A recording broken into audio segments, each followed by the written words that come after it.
قوة إلا بالله العلي العظيم.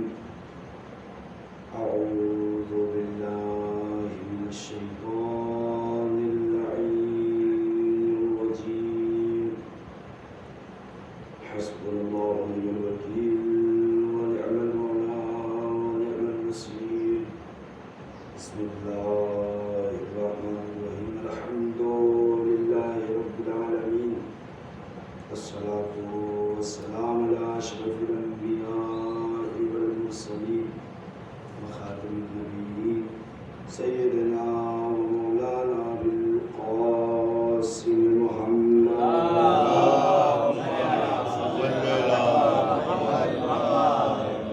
وعلى أهل بيته الطيبين الطاهرين المعصومين المظلومين، ولعنة الله على أعدائهم أجمعين من يومنا هذا إلى قيام يوم الدين. أما بعد، فقد قال الله تعالى في القرآن الحكيم وهو أصدق الصادقين وقوله الحق. بسم الله الرحمن الرحيم. وما خلقت الجن والإنس إلا ليعبدون. صلى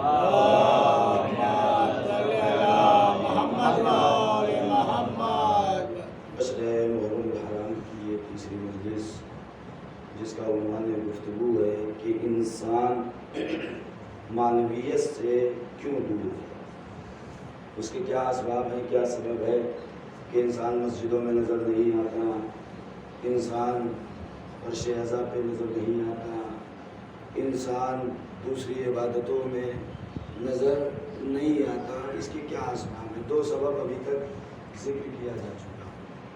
پہلا سبب، انسان اپنے نفس کو نہیں پہچانتا، معرفت نفس کی کمی، کہ اللہ نے انسان کو انسان بنایا ہے، حیوان نہیں بنایا ہے.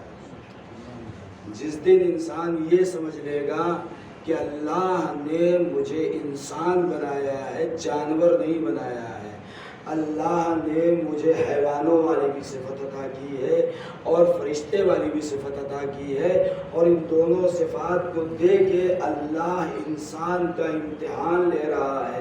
جانوروں کی صفت کو اختیار کر کے عقل کے ساتھ تم یا تو جانور بن جاؤ بلکہ جانور سے بدتر، یا عقل کے ہوتے ہوئے جانوروں والی صفات کو کنارے کر کے صفات ملک کو اختیار کر کے، عقل کی صفات کو اختیار کر کے تم فرشتے بن جاؤ، یا فرشتے سے بھی افضل بن جاؤ.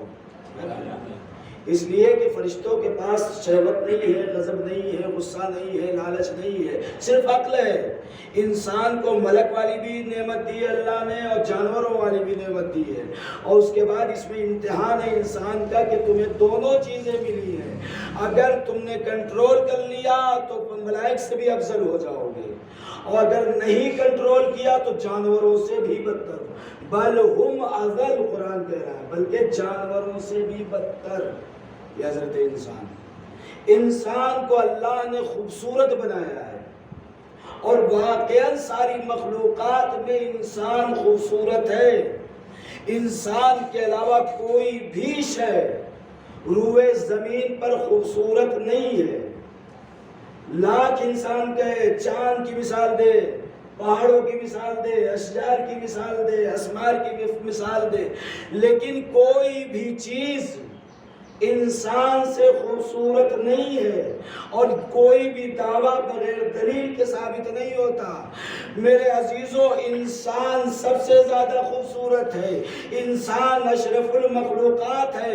اگر انسان سب سے زیادہ خوبصورت نہ ہوتا، اگر انسان اشرف المخلوقات نہ ہوتا، تو اللہ نے جو نوری مخلوقات، جو انوار کو اللہ نے اپنے نور سے خلق کیا، یعنی ذوات مقدسہ اہل بیت علیہ السلام، اگر انسان خوبصورت نہ ہوتا تو ان نوری ذوات کو اللہ انسان کی شکل میں پیدا نہ کرتا. صلوات بھیجیں محمد والے.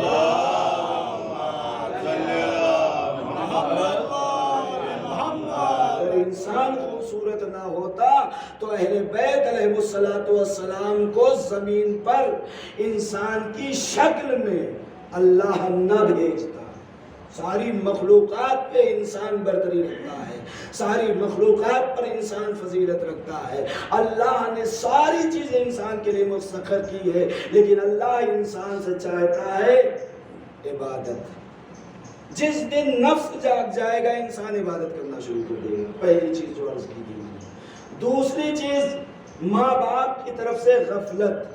قرآن کہہ رہا ہے وَأَمُرْ أَهْلَكَ بِالصَّلَاةِ، تم اپنے اہل و عیال کو نماز کا حکم دو، اور نماز وہ عبادت ہے، وہ عبادت ہے کہ پروردگار عالم روز محشر سب سے پہلے جس چیز کا سوال کرے گا، یہ میں نہیں کہہ رہا ہوں، چھٹے امام فرما رہے ہیں،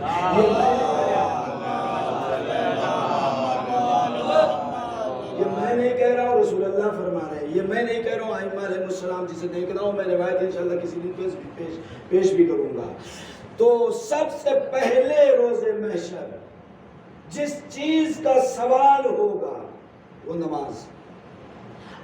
نماز پہ اللہ نگاہ کرے گا، نماز کو دیکھے گا۔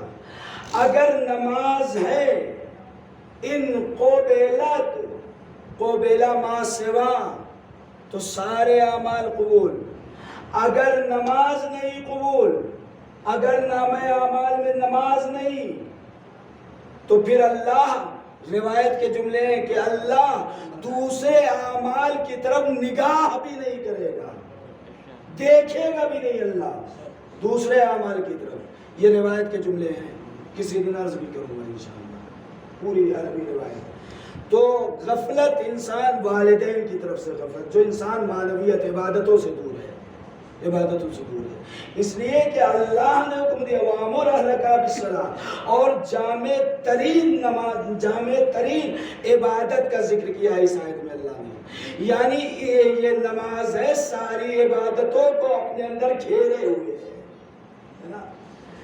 تو والدین کی طرف سے غفلت ہے، نہیں سوتے رہو ہے نا، پریشان ہو جاؤ گے، تھک جاؤ گے، صبح اٹھو گے نماز پڑھنے کے لیے، مجلس میں جاؤ گے تو صبح اسکول جانا ہے، تم مجلس میں اگر جاؤ گے تو تمہیں نیند آئے گی، اسکول میں یہ ہے وہ ہے۔ پڑھائی علم ضروری ہے، علم کی وجہ سے امت محمدی پر فضیلت ہے، اس میں نے عرض کیا تھا، اور اگر علم نہیں ہے تو انسان ہمیشہ رسوا ہوگا۔ اور اس زمانے میں بالخصوص یہ جو دور چل رہا ہے، اس دور میں اگر علم ہے تب کامیابی ہے، ورنہ اگر علم نہیں ہے تو انسان مزدوری کرتا ہوا نظر آئے گا، ہے نا، غلامی کرتا ہوا نظر آئے گا اگر علم نہیں ہے۔ علم ضروری ہے۔ تو ایک والدین کی طرف سے غفلت ہے، علم کا حاصل کرنا بھی عبادت ہے، والدین کی طرف سے غفلت ہے، یہ عبادتوں سے انسان دور ہے۔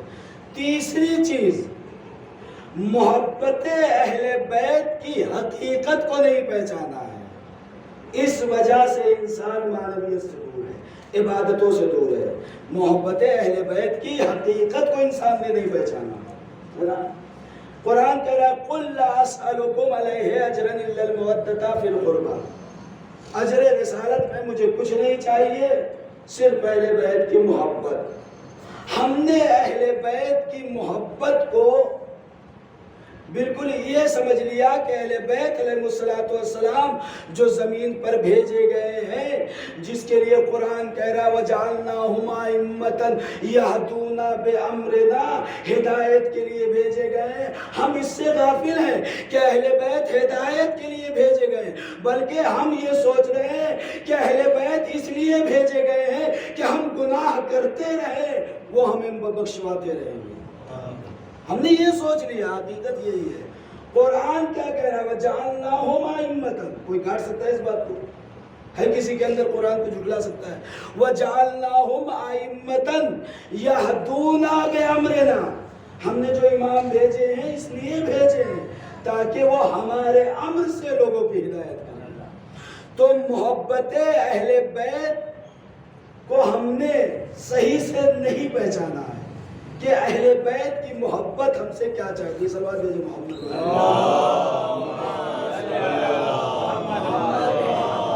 اب اہل بیت کی محبت کے سلسلے میں جو معصوم فرماتے، رسول فرماتے من رزقہ اللہ حب الائمۃ من اہل بیتی، جس کو بھی اللہ ہم اہل بیت کی محبت کا رزق عطا کر دے.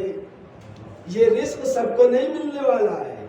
یہ محبت اہل بیت کے رزق کے لیے نسل کی طہارت ضروری ہے نا. یہ سب کو نہیں ملنے والا ہے. جو طاہر ہے اسی کو ملے گی. اللہ جسے رزق محبت اہل بیت عطا کر دے فقط اصاب خیر الدنیا والآخرہ. رسول فرما رہے تو گویا کہ اللہ نے اسے دنیا و آخرت کا خیر عطا کر دیا ہے. ساری اچھائیاں عطا کر دی ہے اللہ نے دنیا اور آخرت کی. پھر اس کے بعد ھذا الحب رزق من الارزاق التي يرزقه اللہ لمن یشاء. یہ وہ رزق ہے محبت اہل بیت، اور رزقوں میں سے وہ رزق ہے کہ جسے اللہ نے سب کو عطا نہیں کیا ہے، اسے عطا کیا ہے جسے چاہا ہے. جسے چاہا ہے اسے عطا کیا ہے اللہ نے. یہ محبت اہل بیت کا رزق. پھر اس کے بعد جس کو رزق مل جائے فلا یشکن احد، بس تم میں سے کوئی ایک بھی شک مت کرنا. تم میں سے کوئی ایک بھی جس کے دل میں محبت اہل بیت کا رزق ہے، تم میں سے کوئی ایک بھی شک مت کرنا فی الجنہ، جنت کے بارے میں. جنت ملے گی، رسول اللہ نے فرمایا ہے. آنسو کے بدلے میں جنت ہے، کوئی شک نہیں ہے. لیکن میرے عزیزوں، کسان بہت سے لوگ ہیں، فصل بو دینا کمال نہیں ہے، گھر بنوا لینا کمال نہیں ہے، بلڈنگ بنا لینا کمال نہیں ہے. کمال یہ ہے کیسے باقی رکھا جائے. کہیں ایسا نہ ہو فرش عزا پہ آنے کے بعد آنسوؤں کی وجہ سے گناہ تو معاف ہو جائے، فرش عزا پہ آنے کے بعد مجلس حسین کی وجہ سے جنت تو مل جائے، لیکن کہیں ایسا نہ ہو غیبت کی چنگاری جنت کو جلا دے،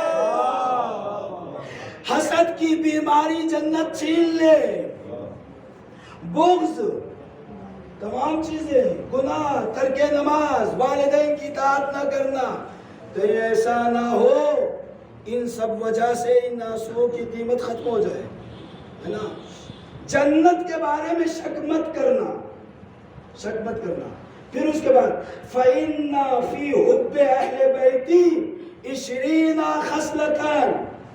اسی سے محبت اہل بیت کا معیار سمجھ میں آئے گا، اور جب معیار سمجھ میں آ جائے گا انسان عبادتوں سے دور نہیں ہوگا، عبادتوں سے دور نہیں ہوگا، معنویت سے دور نہیں ہوگا اگر معیار سمجھ میں آ گیا.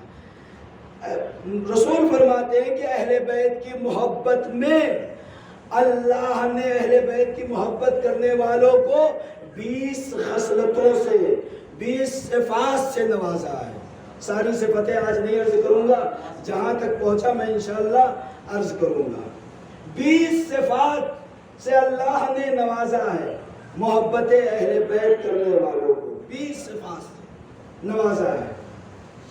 منہا فی الدنیا، اس میں سے دنیا میں بھی ہے، وعشر منہا فی الآخرہ، 10 دنیا میں 10 آخرت میں. صلوات بھیجے محمد پر.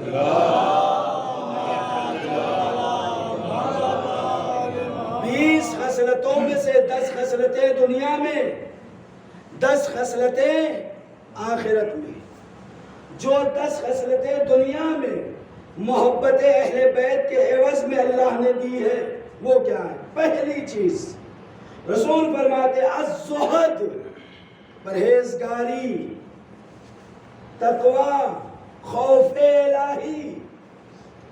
انسان فرش عزا پہ آ رہا ہے، اگر خوف پروردگار نہیں آ رہا ہے، پرہیزگاری نہیں آ رہی ہے، انسان کی اگر اصلاح نہیں ہو رہی ہے تو اسے غور کرنا چاہیے کہ اہل بیت کی جو ہم محبت کا دم بھرتے ہیں، کیا معرفت اہل بیت ہے میرے دل میں؟ کیا اہل بیت کی محبت میں جو خصلتیں اللہ عطا کرے گا وہ ہے میرے اندر؟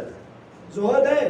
کہیں ایسا نہ ہو مجلسوں میں تو آتے ہوں لیکن باہر جا کے غیبتیں کرتے ہوں، مجلسوں میں آتے ہوں جھوٹ بولتے ہوں، مجلسوں میں آتے ہو ماں باپ کو پریشان کرتے ہو، مجلسوں میں تو آتے ہو آزار و اذیت سماج معاشرے کو پہنچاتے ہو، کہیں ایسا تو نہیں ہے کہ نمازوں کو چھوڑ رہے ہو، اپنے بڑوں کا احترام نہ کر رہے ہو؟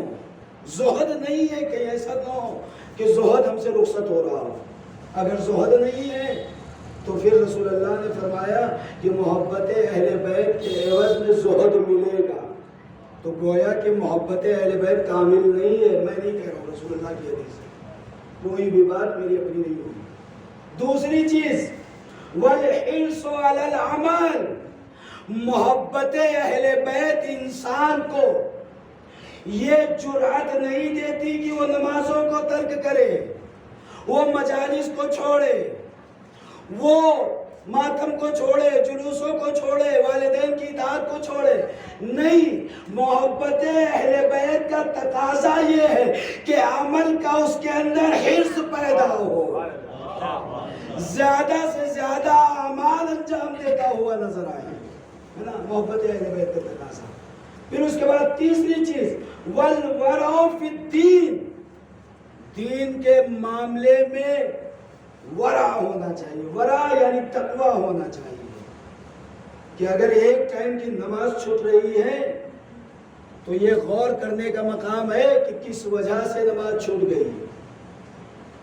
اگر ایک وقت کا روزہ نہیں رکھا ہے، مال اللہ نے دیا ہے زکوٰۃ نہیں نکالی ہے، خمس نہیں دیا ہے، امر بالمعروف نہیں کر رہے ہیں، معاشرے کو نہیں سدھار رہے ہیں، اپنے اہل و عیال کی تربیت نہیں کر رہے ہیں، تو غور کرنا پڑے گا، سوچنا پڑے گا کہیں محبت اہل بیت جو ہمارے دل میں ناقص تو نہیں ہے، اس لیے کہ یہ صفات اگر نہیں ہے تو محبت اہل بیت کامل نہیں ہے۔ میں نہیں کہہ رہا ہوں، رسول اللہ فرما رہے ہیں۔ پھر اس کے بعد وَالرَّغْبَةُ فِي الْعِبَادَةِ، محبت اہل بیت عبادتوں کو چھڑواتی نہیں ہے بلکہ محبت اہل بیت سے عبادتوں کا شوق پیدا ہوتا ہے۔ صلوات بھیجیں محمد والے۔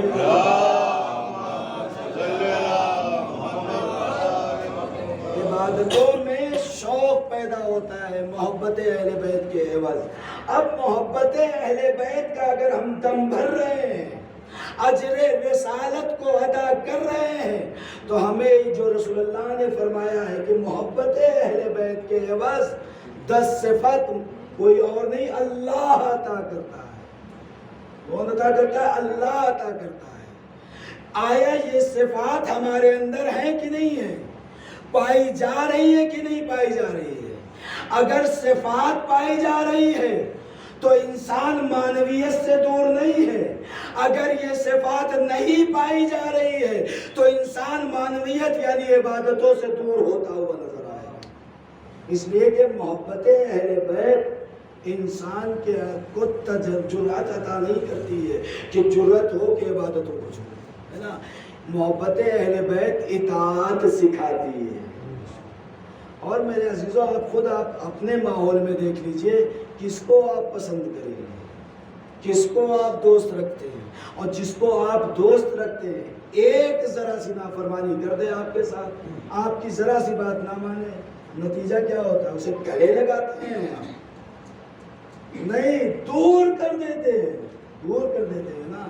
لیکن یہ کرم ہے اہل بیت کا، اگر گناہ بھی کر لیا ہے، پشیمان ہو کے توبہ کر لی تو جیسے حور کو گلے لگایا ہے ایسے چاہنے والوں کو بھی گلے لگایا۔ صلوات بھیجیں محمد۔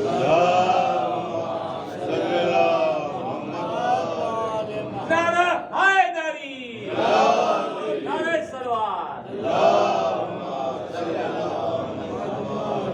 سال گزشتہ میں نے اشرے میں کچھ کچھ میں جب اشرا پڑھنے گیا تھا، وہاں ایک جملہ کہا تھا میں نے، اور وہ جملہ کافی شیئر ہوا تھا، پھر یہاں سلمان کے پاس بھی آیا۔ آیا تھا تو سلمان نے ابھی کل شیئر کیا وہ جملہ. میں نے وہ جملہ کہا تھا کہ اگر انسان یہ چاہتا ہے کہ آقا حسین اسے بلا کے گلے لگائیں تو کردار حبیب ابن مظاہر جیسا ہونا چاہیے.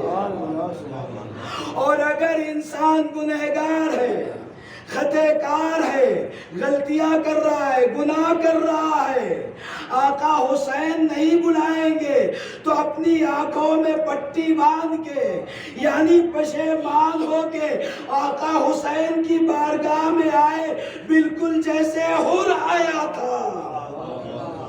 حسین معاف کر دیں گے، حسین معاف کر دیں گے. میرے عزیزوں، یہ شرف ہے، یہ مقام ہے فرش اعظم. آج 3 محرم الحرام ہے. اس میں معمولاً جناب حر کے مسائل ہے. امام حسین علیہ مقام مکے سے روانہ ہوئے کوفے کی طرف. منزل شراب پہ پہنچنے کے بعد آقا حسین حکم دیتے ہیں کہ جتنے بھی ظرف ہیں، جتنے بھی مشکیزیں ہیں، کچھ باقی نہ رہے، سب میں پانی بھر دیا جائے. سب میں پانی بھرا گیا. اس کے بعد قافلہ آگے پہنچا. ایک منزل پہ قافلہ آقا حسین نے روکا. وہاں پہ حر کے لشکر سے ملاقات ہوئی. اتنا پیاسا تھا حر کا لشکر. میرے عزیزوں، امام حسین علیہ مقام اگر چاہتے تو یہ جو 1000 کا لشکر ہے جو کربلا میں امام حسین کے مقابلے میں آیا ہے، ان میں سے اکثریت صرف امام حسین اگر پانی نہ پلاتے تو سب کے سب ہلاک ہو.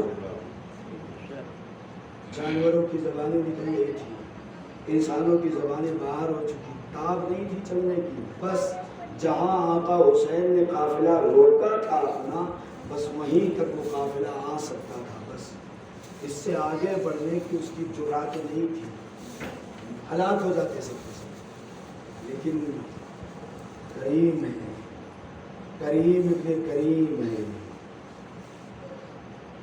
دشمن کی جو پیاس نہ برداشت کر پائے، دشمن کی جو سختیاں برداشت نہ کر پائے، وہ اپنوں کی کیسے سختیاں برداشت کرے گا. اس معرفت کے ساتھ اگر کوئی فرش اعزاز پہ آتا ہے اور آقا حسین کی بارگاہ میں دستے دعا بلند کرتا ہے، یہ کریم ابن کریم، یہ خالی نہیں واپس کرے گی. ہاں میرے عزیزوں، امام حسین علیہ مقام اور ان کے اصحاب نے پانی پلایا، سب نے پانی پیا. اور اس کے بعد جو باتیں ہوئی بعد میں آپ حضرت نے سماعت فرمایا. پھر وہاں سے حر اور امام حسین علیہ مقام کے درمیان باتیں چل رہی تھی. حر راستہ روک رہے تھے، امام حسین آگے بڑھ رہے تھے. اسی باتوں کے درمیان یہاں تک کہ وہ زمین آ گئی کہ جہاں حسین کا رہوار رک جاتا ہے، قافلہ حسین کا رک جاتا ہے. امام حسین نے گھوڑے بدلے لیکن آگے نہیں بڑھتا کوئی بھی گھوڑا. سوال کیا یہ کون سی زمین ہے؟ کسی نے کہا طف ہے، یعنی شق فرات ہے. کسی نے نینوا کہا، کسی نے غازیہ کہا، کسی نے کہا یہ کربو بلا ہے. ایک مرتبہ حسین نے کہا یہی وہ زمین ہے جہاں ہمارے خیام نصب ہوں گے، یہی وہ زمین ہے جہاں ہمارے مرد قتل کیے جائیں گے، یہی وہ زمین ہے جہاں ہمارا خون بہایا جائے گا. آزادارو خیام نصب ہو گئے. اور خیام نصب ہونے کے بعد میرے عزیزوں، شہزادی زینب و کلثوم بیویاں سب اپنے اپنے خیموں میں ہیں. شہزادی زینب تڑپ رہی ہے، بے چین ہے، مضطرب ہے، بے قرار ہے. کیوں؟ اس لیے کہ ایک دکھیاری ماں کی آواز آ رہی ہے جس نے چکی پیس کر حسین کو پالا تھا، جس نے بڑی سختیوں کے ساتھ، ٹوٹی ہوئی پسلیوں کے ساتھ اپنے حسین کو پالا تھا. وہ اس ماں کی آواز آتی ہے، ہائے میرا مظلوم حسین، ہائے میرا مظلوم حسین. بس زینب گھبرا کے کہتی بھیا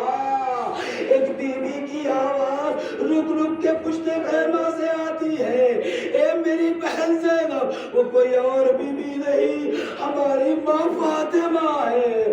ہم نے مدینہ چھوڑا، ماں نے مدینہ چھوڑ دیا، اے زینب ماں ہماری کربلا میں ہمارے ساتھ ہے۔ جزاکم ربکم، خدا آپ کو کوئی غم نہ دے سوائے غم مظلوم کربلا کے۔ ہاذا دارو، 9 محرم کی شب نمودار ہوتی ہے، ہر ہے، بے چین ہے، حسین کا جملہ اسے پریشان کیے ہوئے ہے، اپنے آپ کو جنت اور جہنم کے درمیان دیکھ رہا ہے۔ بس ایک مرتبہ ہر اپنے غلام سے، اپنے بھائی سے ہر کہتا ہے کہ میں جا رہا ہوں حسین کی طرف۔ بس ایک مرتبہ غلام بھی تیار ہوتا ہے، بھائی بھی تیار ہوتے ہیں، آنکھوں میں پٹی کو بندھوا کے ہر آقا حسین کی بارگاہ میں آ کے ایک جملہ کہتے ہیں، حلی توبہ یم رسول اللہ، اے فرزند رسول کیا میرے لیے توبہ ہے؟ بس حسین نے گلے سے لگایا، اور تیری ماں نے تیرا نام ہر رکھا، تو دنیا میں بھی آزاد ہے، آخرت میں بھی آزاد ہے۔ آزادارو، بس ایک مرتبہ ہر کہتا ہے، آقا اے میرے مولا، آج آپ کے اوپر جو کچھ بھی گزر رہی ہے اس کا ذمہ دار میں ہوں، اے آقا بس اتنی اجازت دے دیجئے کہ میں بیویوں سے معافی مانگ لوں۔ بچے سے معافی مانگنے کے لیے